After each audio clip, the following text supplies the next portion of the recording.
Well, even a people are couple interested. hundred. But you know what? If you send me an email, you'll get a response, and it will be from me. And I really don't have any desire to. You haven't watched the trailer at all? No.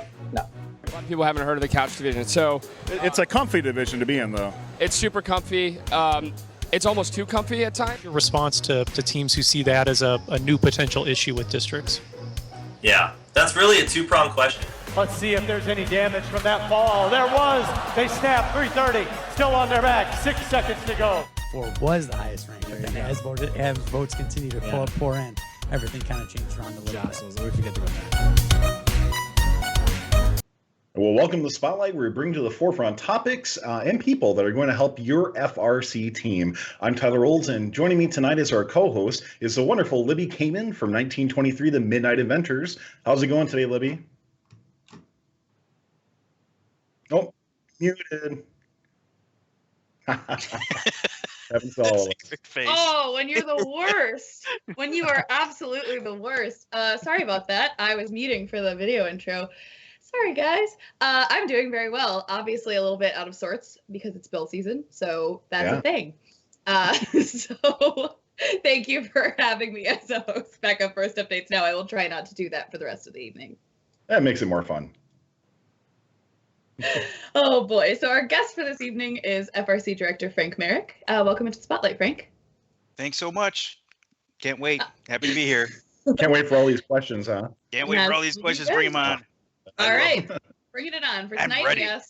we asked you, First Updates Now, Fun Nation, to submit questions that you would like Frank to address. So thank you to everyone who submitted ahead of time. And if you are watching live and you have questions for Frank, post it in the chat and tag at First Updates Now, and we will get to those at the end of the show. We will also be giving away either an official gear game piece or a First Updates Now t-shirt, so you can rep the show anytime. Yeah. So, Frank, before we get into the questions for this evening, can you talk a little bit about, give us a few minutes about the 2017 game Steamworks? I mean, it seems like it has a pretty overly popular reception so far, and that's, I'm sure, a very awesome thing for you to see. But can you kind of give us some of the background of Steamworks, what went into making it happen, and the background really for choosing this game? Sure. We used much the same process as we did for Stronghold. We kind of started around the May time frame. We had a whole bunch of ideas. I think this year we were maybe 14 different sort of concepts that we worked to whittle down to. I think we had 3 or 4, and then we went into a game design weekend where we whittled it down finally to one, Steamworks. And we didn't have a name at that time, of course, but we had this concept about this steampunk themed game, and that was interesting. Just recently I went back to look at some of the concepts that we had, some of the 14 concepts that we started with, and you would not be able to look at any of them and say, oh, there's first Steamworks there. It morphed a great deal over that weekend that we had. It was just a lot of work went into it.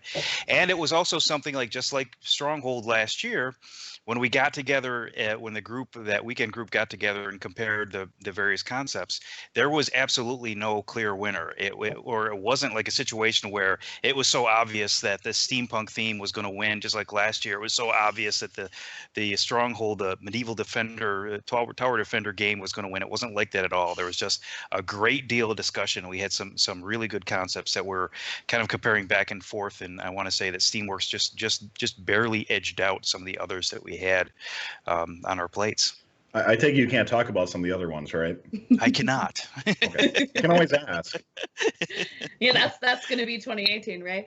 2018, 2019, 2020. Those games are already determined. But I just want to make clear, there's all these rumors out there that we're like 3 years ahead on games or something. It is not the case. All right, we're lucky if we're 3 months ahead on a game. It's really, and by the way, there is no special pattern to the game. I've seen like spreadsheets and people drawing diagrams and all this kind of stuff. It's not like that at all. Just let me. Yeah, but the chief conspiracy theorists are, all going to be all over that. So a little bit more about Steamworks, as you were mentioning, kind of following the process of Stronghold. What impacted the decision to continue with themed games for a second year, and should we expect this going forward?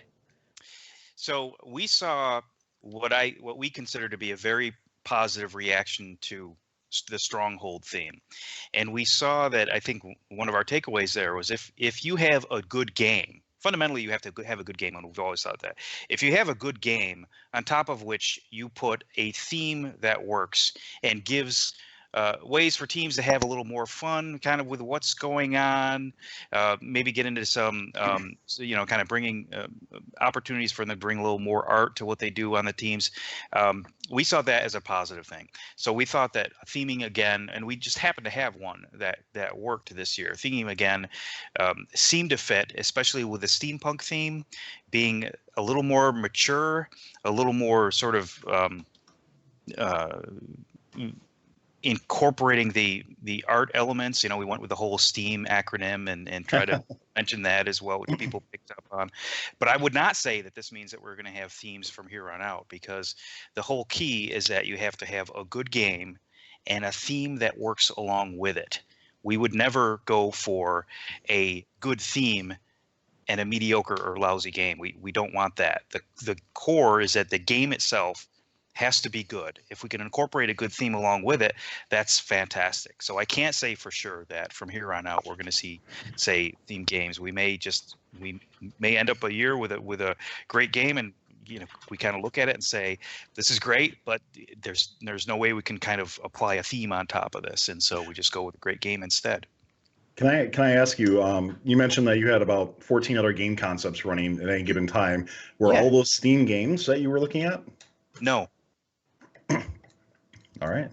Yeah, I think it's really nice to hear that, just to hear we want a good game first, because I know that's what a lot of people reacted immediately with the theme again with the teaser this year was, oh God, there's a theme again. You can't possibly have two good games with themes. Like there was this huge, it can't possibly be a theme again and still have a quality game. And hearing that good game comes first, theme comes maybe, is nice. I'm sure is going to reassure a little bit of that, within I can understand the concern. I mean, this was really a new direction for us that we took last year with Stronghold, and it happened to work out. This year, as we so far the reaction has been pretty positive, but really it comes down to when we see those first real matches played at events. That's when we're going to have a much better idea of what the season's going to be looking like. But so far it's been pretty positive, and teams have been, from what I've seen anyway, encouraged and see the challenges and the kind of the new things that we've thrown into the game as a positive thing. From what I've seen, not everyone, of course. There's no way to please everyone. And no, there really isn't. That. Especially the CD community, right? No. All right, so let's get to the questions that people did ask, since we did take a lot of user submissions. And thank you to everybody who either posted on Jeep Delphi or Facebook or emailed us with questions. We're going to try to get to as many as we can. For some people, it is East Coast, so it's starting to get late, so we want to make sure we do respect that as well. For me especially. Yeah, it's right. It's past my bedtime already, I'll tell you. Well, Frank, are you ready for the first masses then? I'm ready. All right. So we're breaking this into 4 topics, as I mentioned. So we're going to have what's currently going on, general first things, first future, and then questions specifically to you. So our first area of current events, specifically affecting the 2017 season, Kevin from 3650, the Roboraptors asks, do you think the influx of FRC tailored solutions, such as drive kits or chassis systems, have helped or hindered innovation? That's a great question, and I don't have a good answer to it. I think it really depends on the team, and it's interesting that he asked the question specifically as it relates to innovation. I would say that the standard drive base that we started providing in the kits some years ago now really helped the rookies get a start and be able to feel like they could positively contribute to the game, even if all it was kind of having a base running around the field. In terms of it affecting innovation, that's a wonderful question, and honestly, within kind of first, we have, I think, a wide variety of opinions on that. When I've only seen a couple of, as an example, I've only seen and this isn't really a kind of a standardized drive base, but if you look at it sort of a standardized solution, I've only seen a couple of the Robot in 3 Days reveal videos, and I want to see more later on. But the ones that I saw used a pretty standard way of sort of catching the gear and then bringing the gear over to the lift. And honestly, we were looking for a simple way to allow teams to get that gear and deliver it. We had real concerns about rookies. There was a great deal of discussion about whether we wanted a way for the pilots to be able to pick the gear up off of like the floor, like the rookie could just push a gear over, not even have to hold it in a certain way. We ended up not going in that direction. And but I mean, it's a fair question. If you see several of the Robot in 3 Days teams using this standard sort of pocket and it's effective, why not just use it? And that gets you to the objective of delivering the gears. Does it stifle innovation? Does it mean that, hey, once I've got this solution, why would I ever look beyond it? I think you can argue that either way, but maybe that's the type of problem that doesn't really need some kind of innovative solution. So I guess that's a long way of me saying it's a great question and I don't know, and I'm sure it's still going to be a subject of debate for a long time. Absolutely. Yeah, I think it's something that could, you like you said, it really can go either way. And I love that Robot in 3 Days, at least the one video that I saw, the reveal, the original team, the last piece they put up is "We know you can do better," and that's I think where you really get into like that's maybe great. Take what they did and make it better. Spend more time. So that's a thank you for the go ahead. What I would say more about the Robot in 3 Days thing is that I like it when they talk about the process and show the process and kind of give teams that an alternate view in terms of how they might do things, especially rookies, to say, okay. And I also like a few years ago, there was some focus on even the failures. So like we tried this and it didn't work, and that's okay. And one thing I don't like, I want rookies especially to understand that a lot of stuff you try is just not going to work. And that's part of the process. Failure is part of the process, I guess. Absolutely. So next question, Griffin from 4476 Waffles asks, how much thought and discussion went into the visibility for drivers in Steamworks? Actually, a significant amount of thought and discussion went into that. So if you look at the way the field is set up, the drivers are scoring the gears on the pegs that are on their side. They're also scoring against the boiler that is on their side. They have to cross the field in order to pick up more fuel in gears in the far corner. However, we set up the field specifically because we expect anyway, there's going to be some defense in this game. And there are times when offensive robots are going to be trying to line up to do something very precise. And the defenders are at a visual disadvantage because what they're trying to do is on the far side of the field while the drivers are right there. So there's no question that we have these two big objects in the middle of the field, and it's not easy to see through them or around them.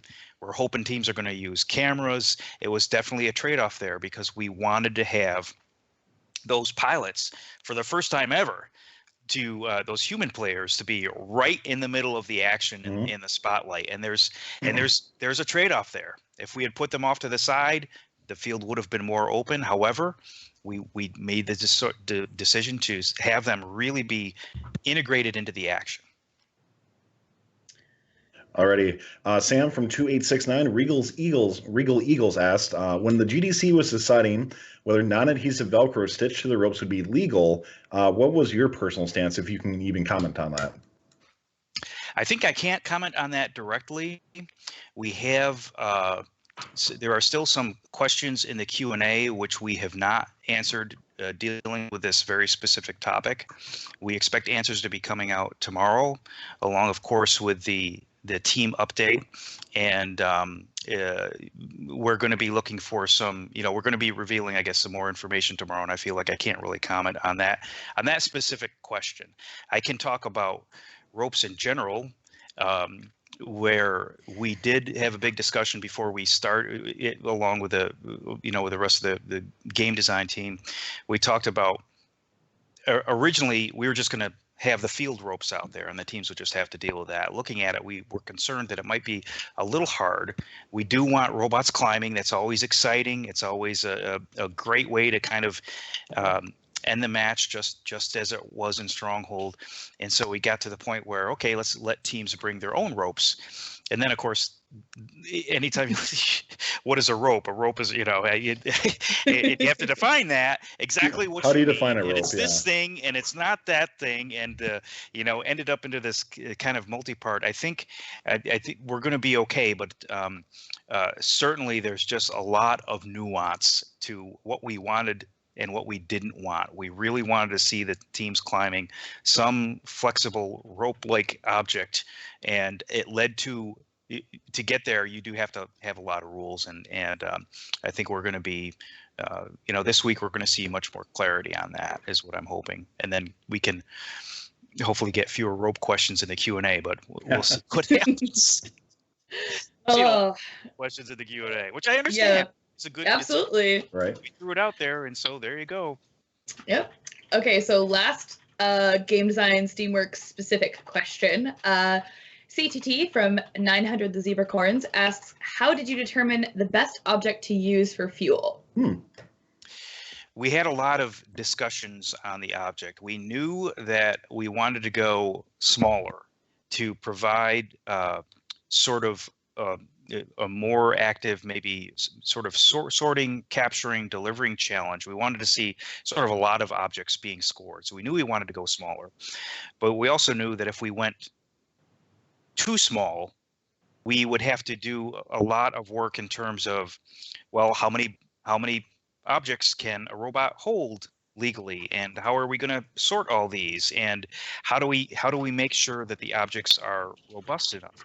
And so we ended up with this I'll say approximately softball, not exactly softball size ball, but we also did a great deal of testing on various balls that we had access to, and we found out that the balls were too rigid. They would crack very easily.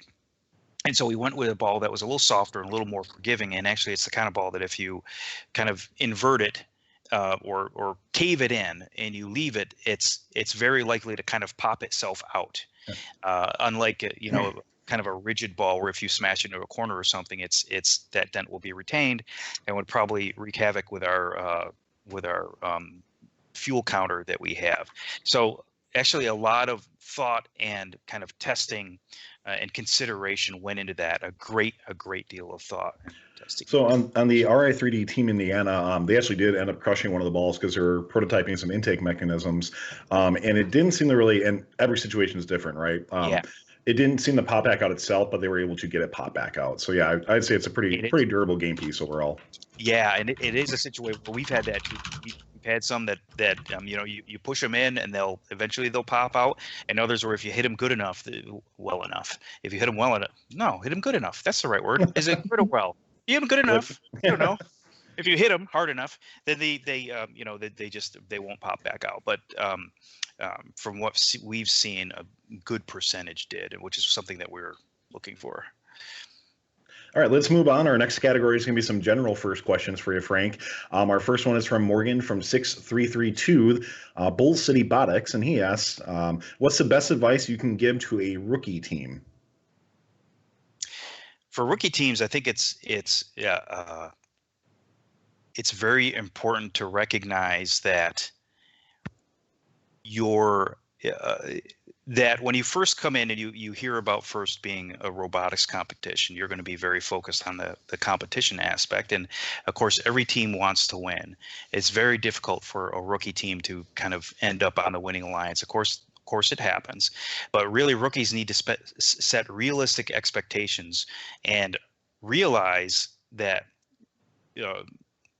they're going into a unique situation where absolute rookies are on the field at the same time and playing the same game in the same match with 20-year plus veterans. So you have to have some realistic expectations on that.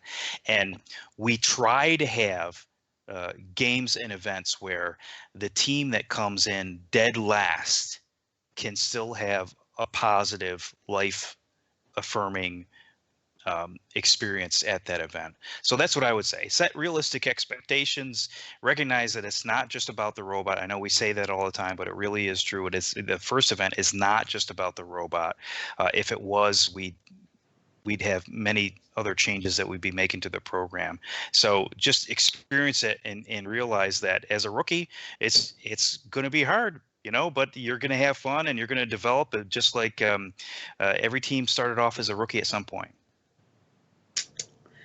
It makes sense. If I can tack one piece of advice onto that, which I have always told rookies too, is ask questions. Don't be afraid to talk to the team that is that 20-year plus veteran and say, how did you do that? How do I do it?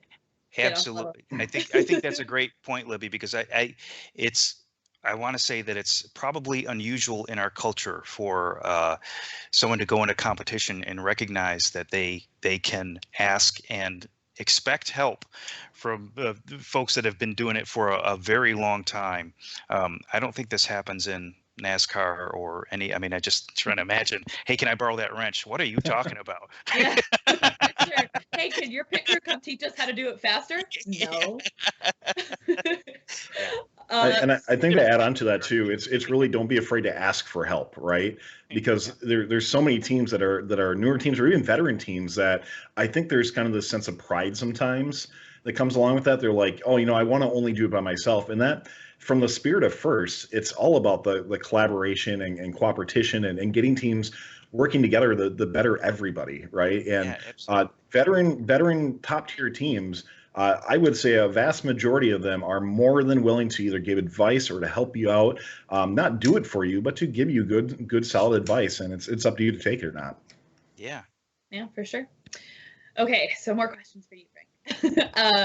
Brian from 5881 TVHS Dragons, words are very hard, asks, how do you decide what events you attend over the course of a season?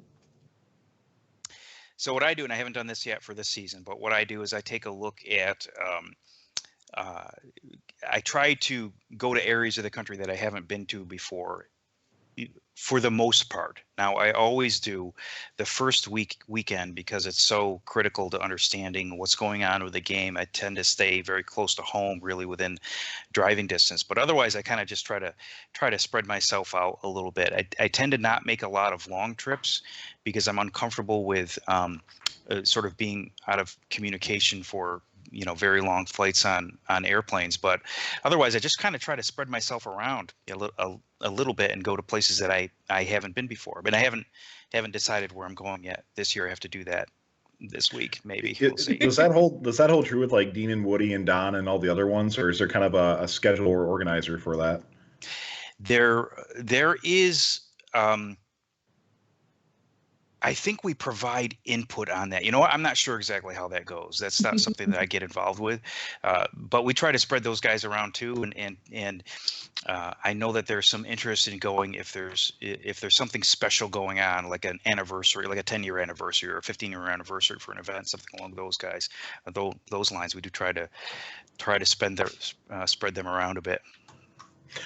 And just since we mentioned Don, any updates on him, man? Is he having a safe, speedy recovery?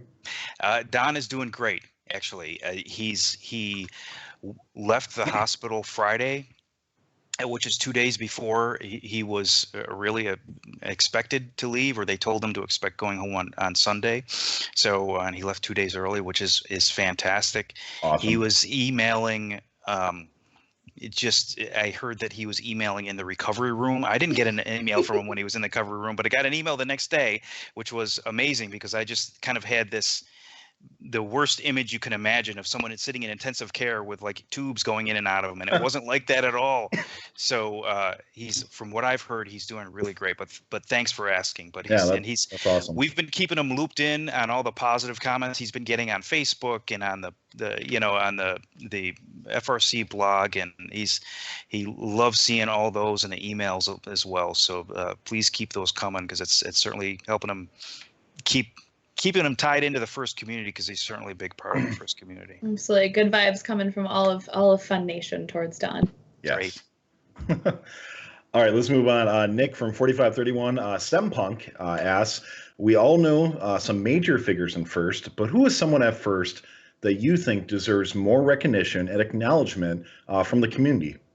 I'm going to go back to the person that I just talked about, which is Don Bosey. I think Well, he is your Don- boss, right? Wow. He's my boss's. He's my boss's boss, but actually he's unlikely to be listening, so we can't say that I'm sucking up to him. So There you go. so Don has just been. I know typically he's just known as the president of First, and you hear him talk once in a while, and he's great. But I can't tell you what a positive effect he's really had on the First staff. He is always upbeat. He's always willing to listen. He's extraordinarily calm. I don't think I've ever seen him upset. He keeps things in perspective, and I'll tell you something. He works his butt off. I typically get to work at like 7, and I can count on one hand the number of times I have beat Don to the office, and that was only when I got there before 6:30 because something special was going on. So as far as I know, he gets to work at 6:30, and I think he works past 6:30, and then he goes home and does some more work, and it's like weekends like that too. So I mean that's a very small part, but First just runs through his blood, right? He works extraordinarily hard for what he does, and he really believes in it. I mean, he's I don't know that he needed this job, and it's something that he has just decided he's going to kind of my interpretation is that he wants to give back to our society, and boy, I think he's really doing that. So he's my number one pick for that. All right. Very nice. All right. Aiden from 4158 Cardinal Robotics asks, what advice do you have for those looking to find a career with First? Speaking of your favorite person in the office, might be him. So we have regular job postings up. We also often have internships right within FRC, which I think tend to get posted. They come in a little late, maybe April, May, something along those lines. And we'll typically be looking for some help down in kind of, if you're talking about FRC specific, there are some other internships available in other departments. I know last year we had a finance intern and so forth, but the great thing about being an FRC intern is that you actually get to work on the game. Really? Which is cool. So when is that opening?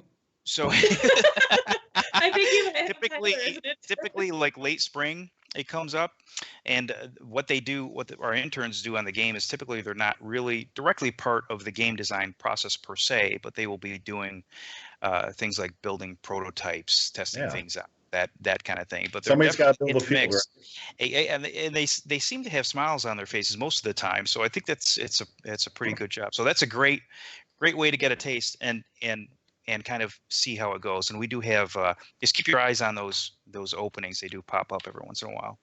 Yeah, for sure. And if you're an intern, or someone looking to be an intern at First, I did it for 2 summers, not in FRC, but with marketing, and I highly recommend. It's a lovely place to be. So you get 2 different pitches for the internship program with First. It was a good time.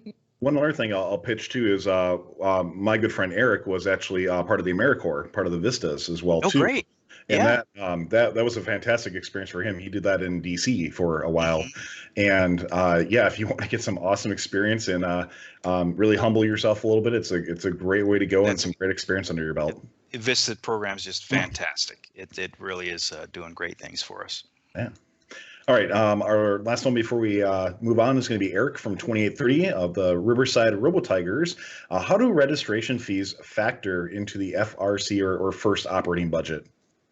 Registration fees are actually a very significant part of our budget. For anyone that really wants to see the more detail on that, you can actually go to the First website and take a look at our annual report. And I think there's also an auditor's report up there as well that can give you a lot of detail on that. But those registration fees are very important to the financial health of First, and that's one of the reasons why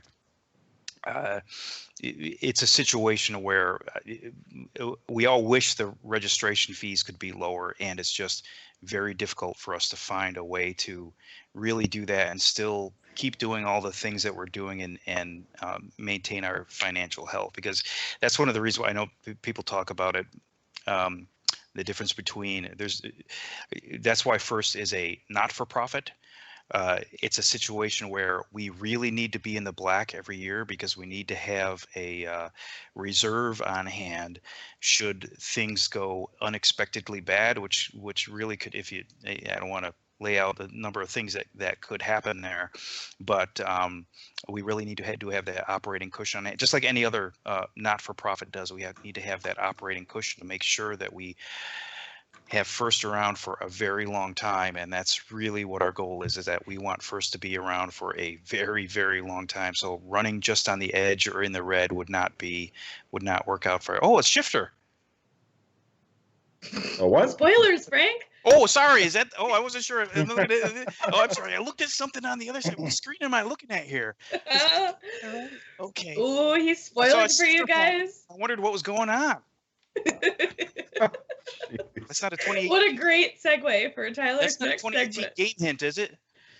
2015? 2015. Did we go back in time?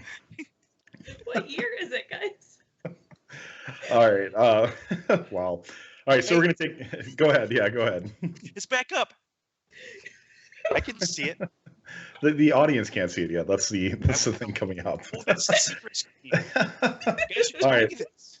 All right. Well, we're gonna get right back to this AMA, guys, with Director of FRC Frank Merrick. But we want to remind you that First Updates Now is brought to you by AndyMark. And if you watched the show last week, we had Nik Olsen on to tell you about one of the awesome new products at AndyMark, which is the Evo Shifter, as Frank was just alluding to.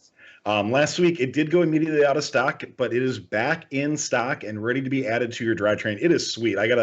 When I was at AndyMark last week for the Robot in 3 days, I had a chance to see it. It was sweet. It functions amazing, and I can't recommend it enough. It's a 2-speed shift on the fly gearbox using the improved 4-tooth dog shifting method. And you can use either 2 or 3 sims. Just don't tell Al Skirkowitz you're using 3 sims. And best of all, the transmission itself is assembled from AndyMark and made by AndyMark employees in Kokomo. I actually got to see some of that, which is really cool. Also, don't forget that AndyMark has 2017 Steamworks game pieces in stock, and they are ready to go. You can buy fuel balls in bulk for as little as $2 a ball, and gears for $12.50 each. Side note to this too: when I was in AndyMark, literally there's it's a warehouse, right? And there's this wall with like 5 racks up of just tons and tons and tons of these game pieces. And I think they could hold like something over 30,000 or something like that. It was absolutely insane to see those just rotate in and out, and just a cool operation. So don't forget to check out the daily deals at AndyMark.com. And thanks again to AndyMark for their continued support of First Updates Now. Frankly, we just couldn't do this show without them. So thanks, AndyMark. Frankly. All right. We are back with FRC Director Frank Merrick, where Frank is addressing questions submitted by the audience. Frank, are you ready to continue? These questions are about the future of FIRST. All right, I'm ready.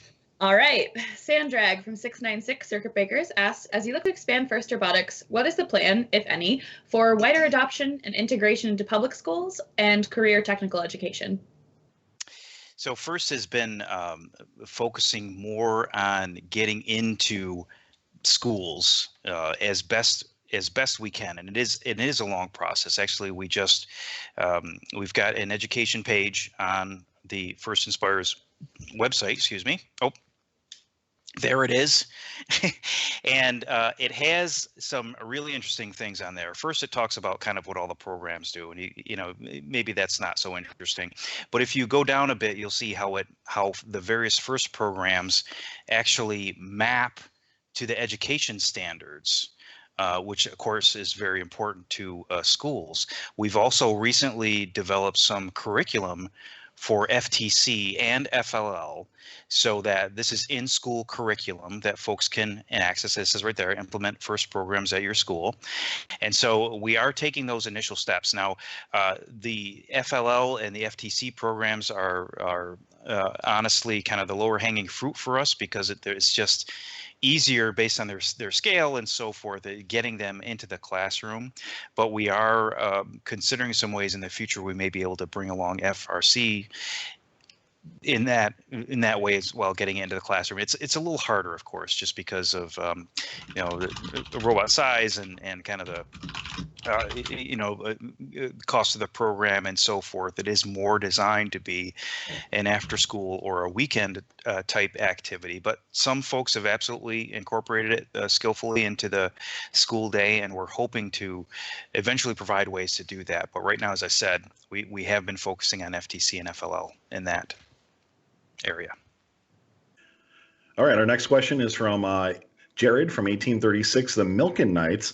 He asked about stims and when are we going to see kind of some major updates to stims? And this is from him, not my opinion necessarily. It states that there are clearly improvements in the works, but most of what we've seen so far has been minor, and registration is still a very involved process. I agree that registration is still a very involved process. I don't know what the timeline is on that, honestly. I know that we do have some things that we want to be working on. Right now, the IT folks had been very focused, at least up through, say, FRC kickoff, on trying to get the FRC elements sort of functioning as they should. And we're also working, of course, we have these additional challenges that we have coming up with going to 2 championship locations, which requires IT work. And we kind of changed a great many things at once, and we're trying to sort of triage now and seeing what needs the most attention first. But I agree that the system needs some improvements, and unfortunately, I don't know what the timeline is. I think we have just started. Actually, the planning for the 2018 fiscal year, and actually tomorrow we've got a meeting where we're going to be talking about kind of the things that we want to focus on and plans for the various departments.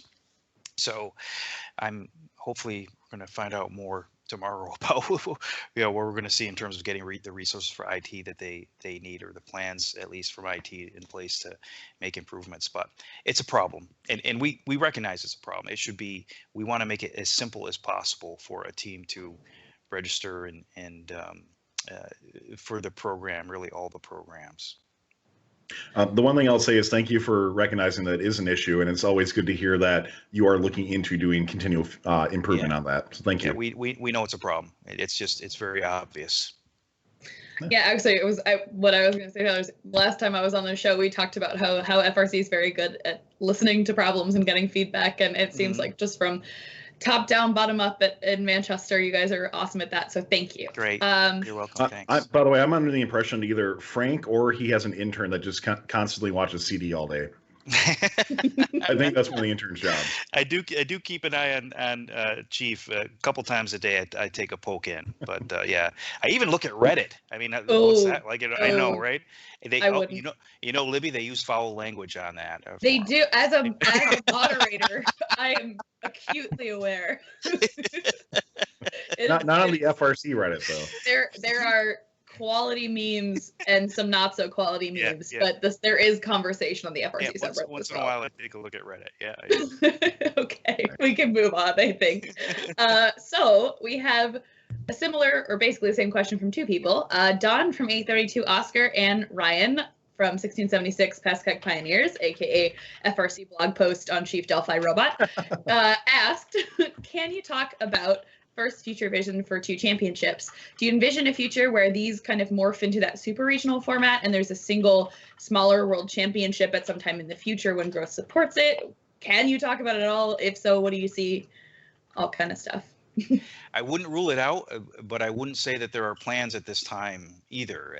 We're making a big change right now in 2017, going to 2 championship locations.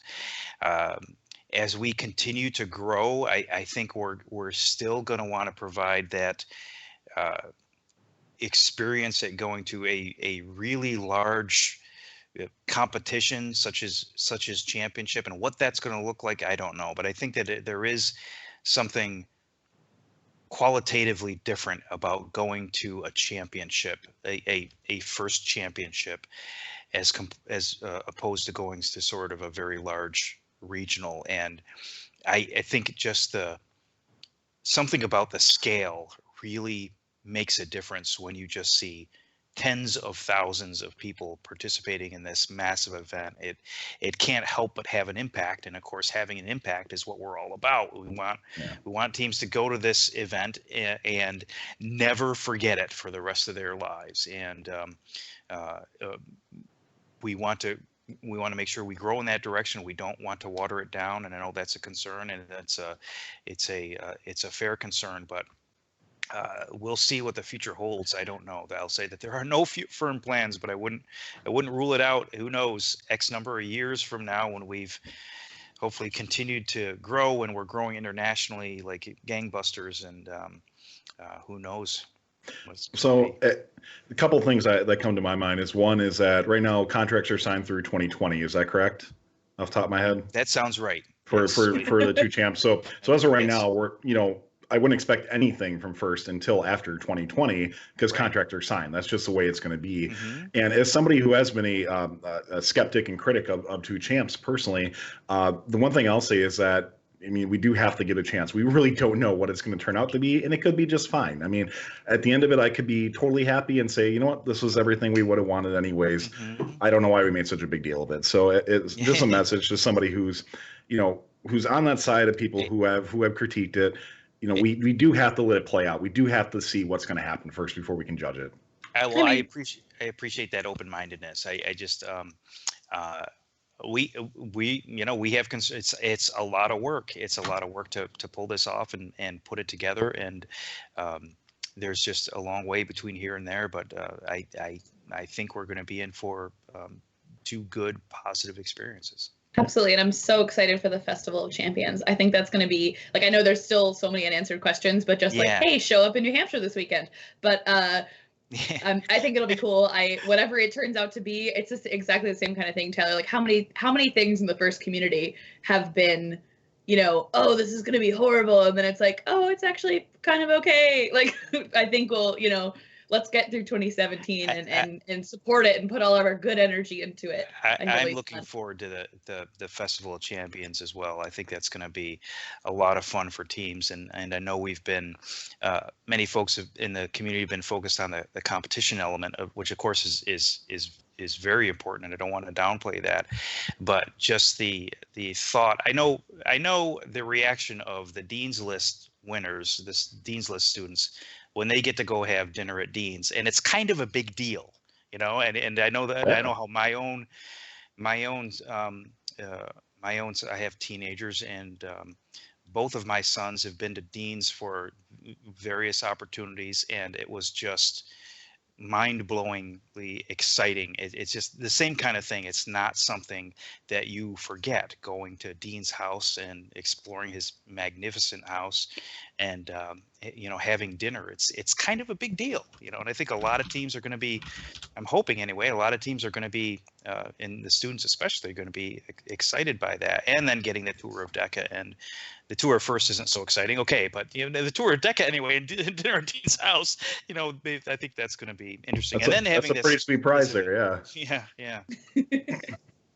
Okay, continuing on. Boltman from 5137.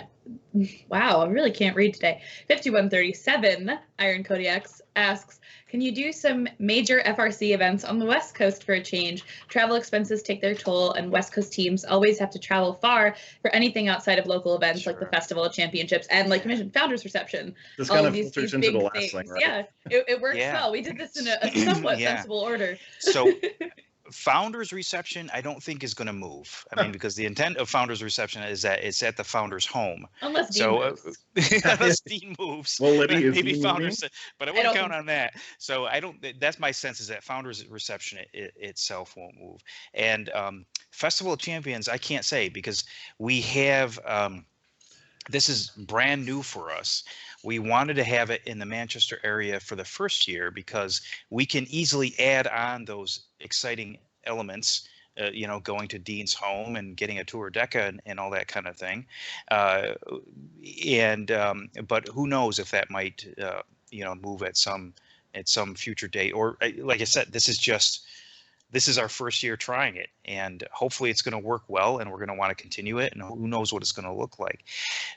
We would love to be able to have championships, the championship locations, better distributed, kind of an East Coast and a West Coast would be terrific.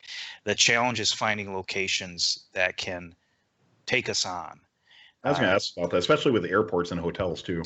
it's a major challenge, and right now many I can't remember, I'm not going to be able to remember off the top of my head the various sort of activities or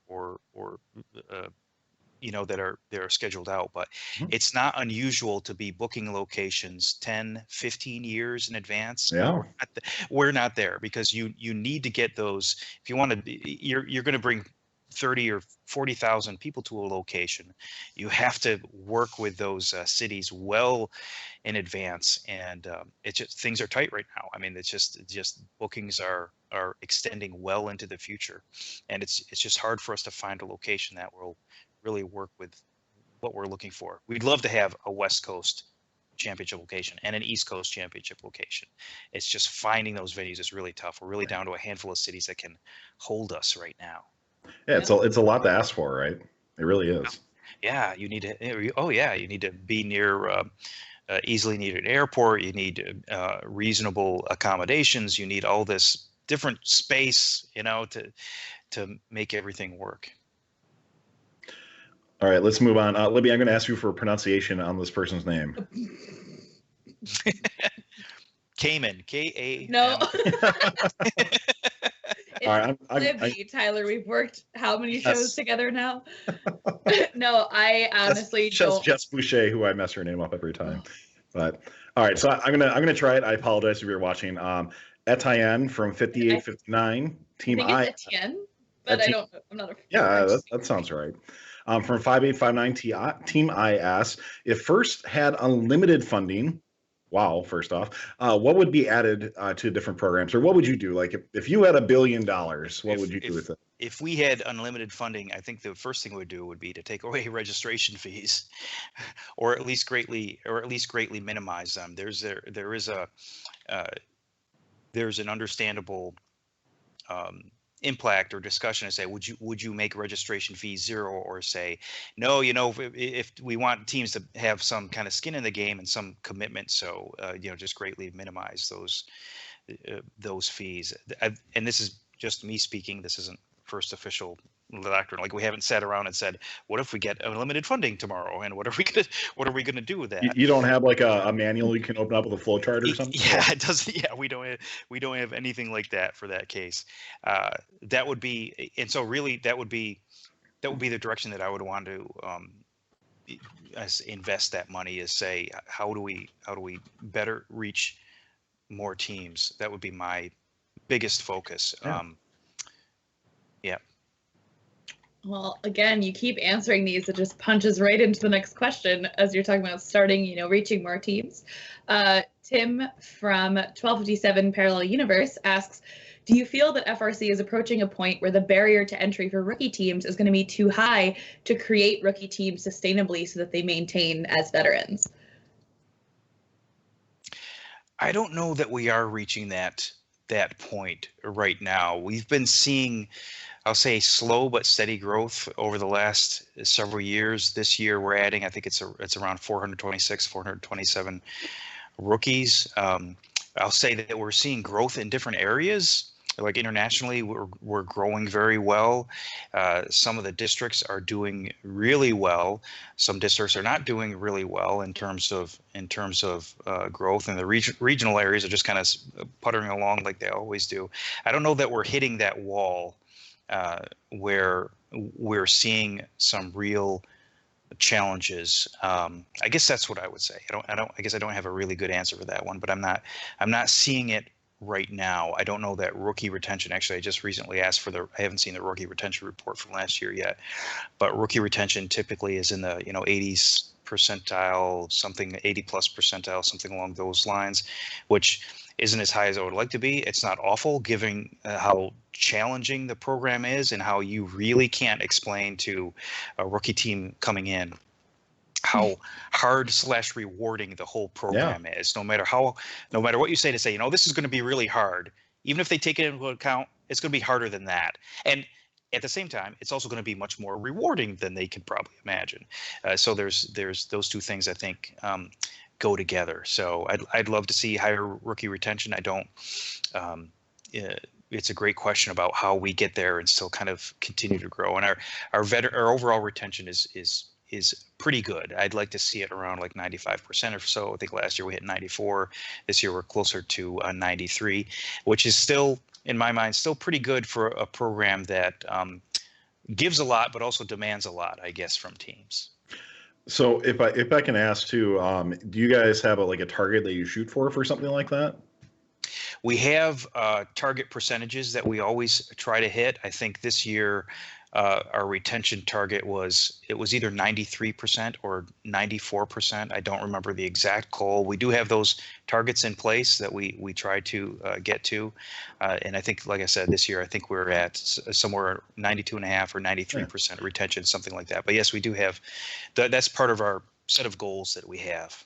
And the only reason I ask is because really, from judging if you're doing well or not, that's very arbitrary, isn't it? It's what you guys as first determine, hey, this is the percent, we're doing a good job, because you could look at some programs where they probably retain 50% of teams for things, for other, not just robotics programs, for other things, and there's other ones that probably retain 95%. So it's it's very, very interesting in how that gets determined. It's really hard, and what I think of as the greatest determinant of success is more of the impact on the students, which also is very hard to measure. And we have this very long-term Brandeis study that we're doing, and we do have evidence that the program really does encourage interest in STEM and get folks into this field. And I think we're coming to the end of like a 5-year, very extensive study on that. And actually, I just recently asked the folks that are leading that study. One of my questions was,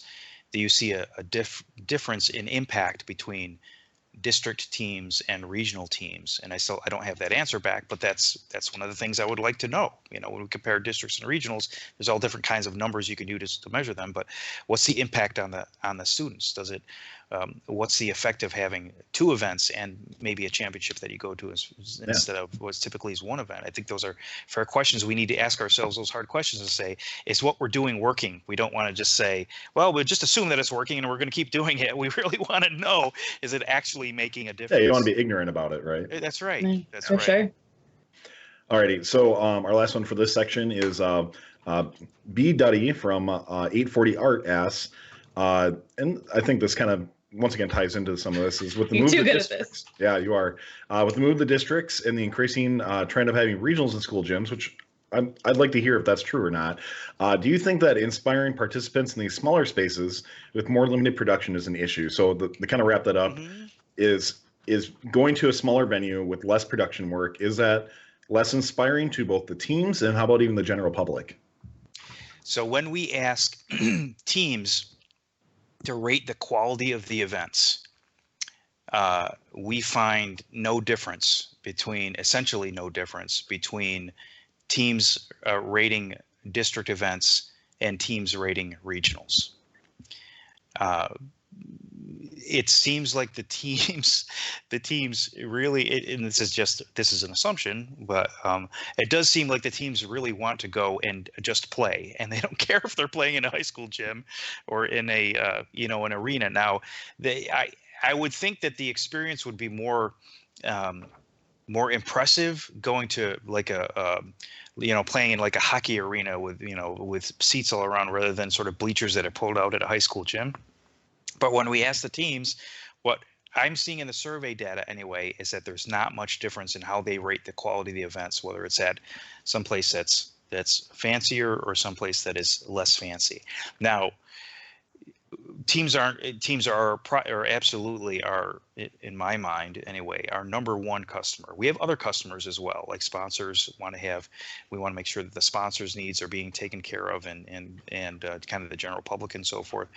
But one of the things we're doing, actually, we just talked about this today, is that we're going to be putting together surveys of our sponsors as well that have sort of gone to events and asked them. Because we ask the teams all the time, what'd you think about the game? Or we have at least the last 3 or 4 years. What'd you think about the game? Quality of the game? What'd you think? And it generally comes back pretty positive, except for Recycle Rush. And then, well, actually, no, I'm joking. Even Recycle Rush was, more people liked it than didn't like it, just by a bare couple of percentage points. But But we want to start asking that of our other sponsors as well. I'm sorry, I wandered off topic, but the bottom line is that what we're seeing from the teams is it doesn't much matter to them where they play. Now, maybe I don't know that we asked directly the inspirational question. Were you how inspired were you to be at this event? Maybe that's a fair question to ask, and maybe that's one we should add. But in terms of rating the event generally, no difference really between districts and regionals. Can I add a little bit of a devil's advocate to that as just something you were saying, so your survey data that you might not have thought about. So a lot of districts in FRC have now been around for more than 4 years, and some of your responses might be all they know. So, for example, and I will leave an example from a few years ago when Mid-Atlantic was transitioning. Seniors on the team went to districts and said, "This sucks. This isn't cool. This isn't fun," because the production value is different. So my suggestion, maybe it goes in your bucket someplace, is that asking teams who do both, for example, a district team that travels to a regional by choice, why they do it. Especially now this year with the omission of the ability to win chairmans outside of your district. Why are you still going out? And I think you might find some answers about production value and event values there. I think as a district team now who has made the transition and who was initially very against it, I would love to see a standardized set of production values for district events for FRC, much like there is for regionals. But I will ask you another question if you're ready for it instead of ranting. That is a great point. And it is something like you don't know what you don't know. So if you haven't experienced a regional event, maybe you don't, it's just so exciting to be at a district event in a high school gym that you're not thinking about what could have been or alternatives. But yeah, that's a great point. Maybe we'll do that. Yeah, sorry, I didn't mean to soapbox at all because I no, that's okay. Requested to move on, but as someone who's soapbox anytime you want, Libby. Actually, if I can add one comment, I have your number. if I can add one comment too, as from an MC's perspective, a couple things is one, I did my first district last year in Indiana, and I do IRI every year, which is practically from production value, a district type production value. And I mean, I couldn't tell a difference for the most part. Yeah, there's, I don't have, lights blinding me and making me sweat all day.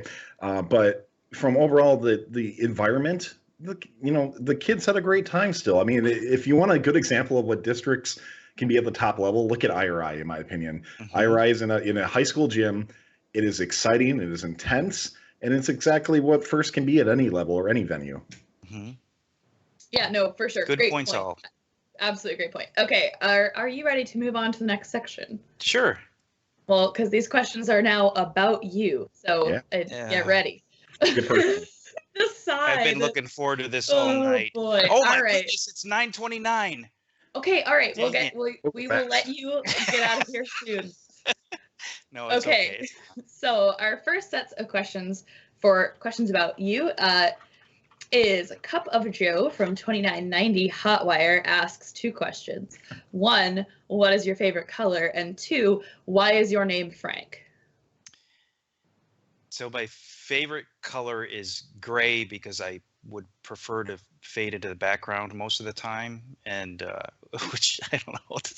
That's like a very very quality answer. And my name is Frank because my father's name was Frank and his father's name was Frank. So you're Frank the Third? Not exactly, because our middle names are different. Okay. So yeah. If only we could ask you that. Let's keep moving on here. All the questions going to be this exciting because I've seen the questions ahead of time, so I know. It's fine. Full disclosure. Yes. Ahad Beat asks, did you take any classes in high school or college that gave you experience that you would consider similar to FRC or any organizations like FIRST? Not at all. The schools that I went to were very much sort of, and maybe this is just how things were back then. I think we're seeing more project-based sort of hands-on learning grow over the decades, but it was all really sitting in rows with textbooks. I guess we had a chemistry lab, so maybe that counted on sort of some hands-on stuff. But even college where I went to was very much sort of not a lot of project work and mostly sort of, textbook type testing. So no, I didn't. I saw something that popped up. Any of your kids are they named Frank too? No, they're not. All right. Oh, breaking tradition. I've broken the chain. Oh, yeah, man. broken the chain. Yeah. All right. Well, Sandy from 1023 Bedford Express asks, what is your favorite first challenge from past years and why? So my two favorite challenges are first, 2015. I really like Stronghold. I really like Stronghold and Recycle Rush. No, I'm kidding. I really like Stronghold and Ultimate Ascent. I think those two were my favorites, and maybe for somewhat different reasons. I think Stronghold, we really pushed the boundary in terms of teams being able to select the defenses that they want their opponent to be against, and just sort of this variety of terrains and challenges that the robots had to deal with, and the theme just kind of worked. It just really fit well. Ultimate Ascent, I mean, it just had this great balance. Frisbees are an awesome game object. I personally think the Frisbees really made that game, and also the climbing that angled pyramid, I think, was a great challenge for teams that year. So I think that we had just two great sort of, sort of mechanics and a great game object with Ultimate Ascent. All right, next question is going to be Morgan from 6332 Bull City Botics. I think they asked one before too, but what is your favorite snack during build season? What gets you through the day? I love pizza all the time and anytime. I don't know if that counts as a snack. And what goes on pizza? Anything but pineapple. I mean, anything but fruit. So, I mean, somebody sent me a photo of a menu that included a pizza that had like apple on it, and I'm thinking, just the world has gone insane. Yeah, the world has gone insane. But so who puts fruit on pizza? Are you kidding me? Isn't tomato classified as a fruit in some definitions? So are you saying you only like white pizza? I'm going to reach through the screen and strangle you. I just can't. You guys heard it. I have been First violence now. Don't even start. First violence. Oh God, I'm so scared. Maybe I need to know when you do your schedule, because I know what to skip this year. Dang, savage. Oh boy. And with that, we have the last of the preloaded questions. Oh, good. We're only going to do one or two after. I know you got to get going. That's fine. Maddie from 2996 Cougars Gone Wired asks, what is your favorite part about working in the first family? Aw. Oh, things like this. No, besides threatening me,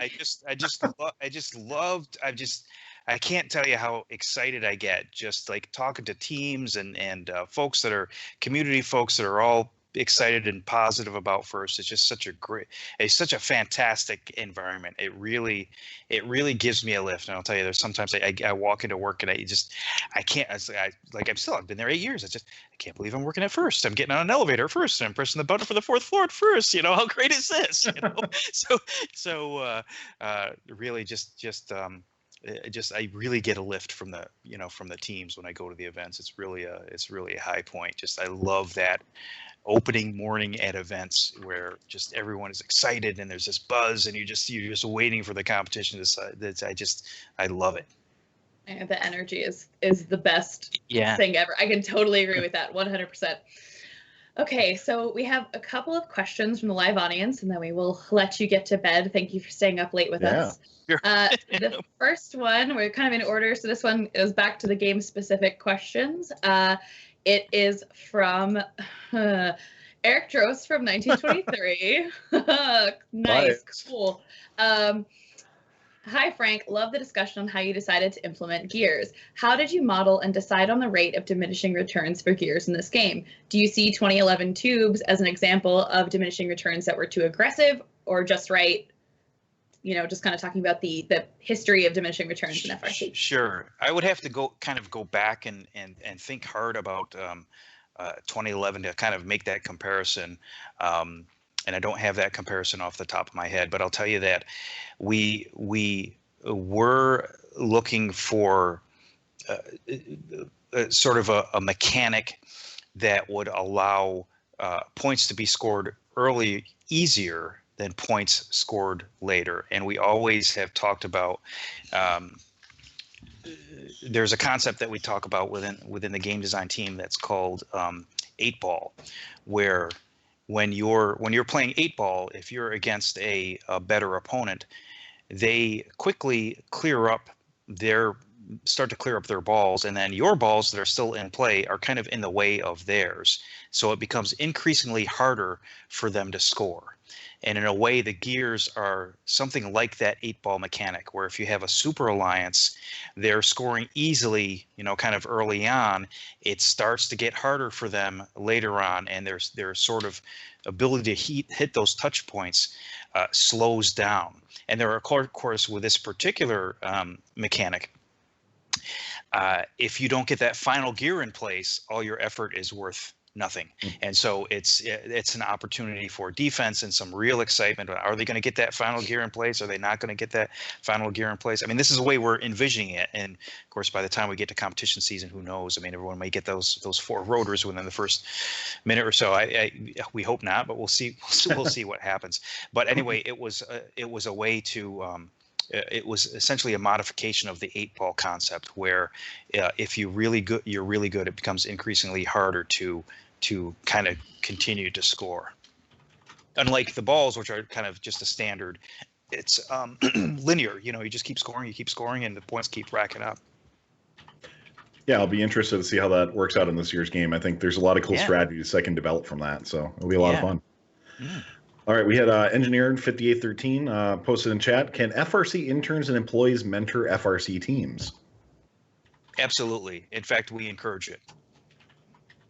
And now our expectations are that if you're a mentor or employee of FIRST and you have knowledge of the game, our expectation, which, if you're certainly if an FRC, you're going to have some knowledge of the game and maybe a lot of knowledge of the game, depending on what your position is.